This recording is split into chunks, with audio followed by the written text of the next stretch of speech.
Hello, who do I have the pleasure of speaking with? David Hutchins. Okay, what are the things that you personally fear, not simply phobias, but actual fears?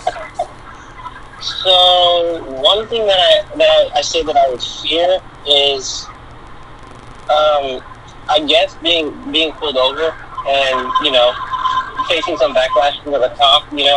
Because things can go south pretty fast, and I just every time get pulled over, I just want to make sure that I do everything according to plan, so everything goes very smooth.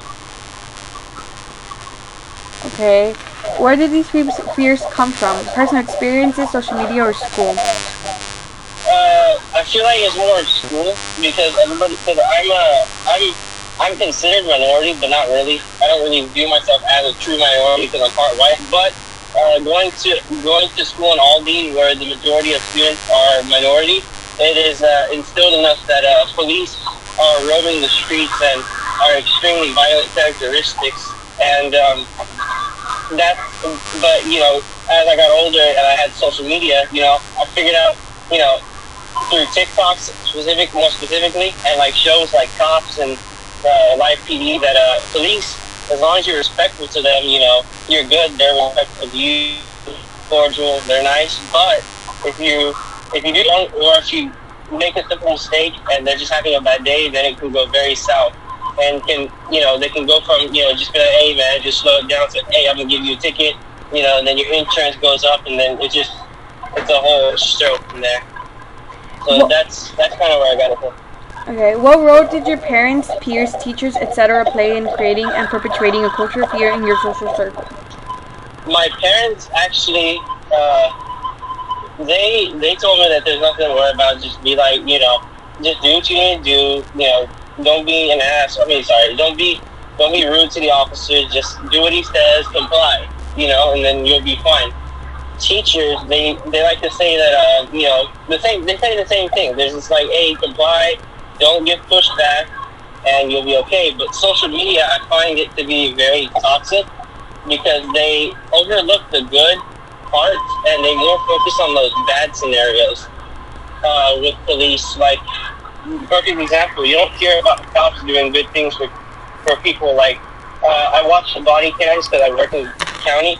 I've seen body cams where cops would actually give people rides to go get water. They offer people water and they do good things for the community.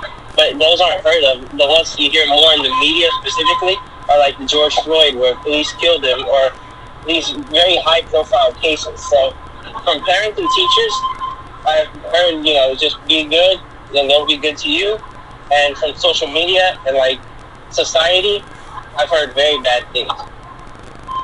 But from personal experience, I can attest to the fact that if you're cool with cops, they're cool with you. They're just human beings. Okay, and what is your positionality? Positionality? Yes. Okay. I believe that things are going in the right direction. There was a lot of I don't know what the word is. There wasn't a lot of clarity back in the 80s and the 90s specifically, and beyond, or before then. But now I feel like it's been better. With social media, even though I just, ranted about, only portraying the bad cases, I feel like the only positive that brings is that these police stations, all the politics are influenced to try to prevent that, and they put measures in place. They have more rigorous trainings to where the last measure is for them to pull out a gun and shoot somebody, versus back in the day it may have been, if you just feel threatened, you can pull your gun out. I think it's called use of force policies. You can't just deploy a canine on people. So I feel like my position is, I feel like it's been getting a little bit better. There's obviously some progress because you still got some people in there that are just real bad, but overall I feel like this is a problem that is solving itself, and I feel like it's getting better. Thank you. So I feel like that's my position. Okay, what is your positionality, as in your identity? My identity? Can Yes. you clarify? So, your race, your age, social class. Yeah, I'm middle class. I'm 19. I'm considered a white male, and believe that would be it, right? Yes. Thank you. Okay. Okay. What steps can you, and by extension all of us, take to reduce fear-driven actions and emotions? Well, I feel like because I've seen these TikTok channels where it actually shows the good things that police officers do for people.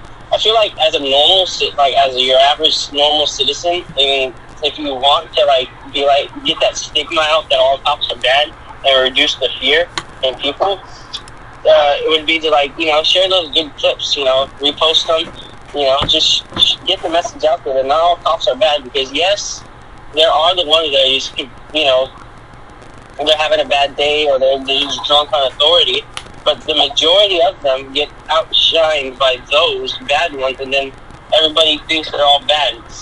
So they're letting one bad apple ruin the bunch.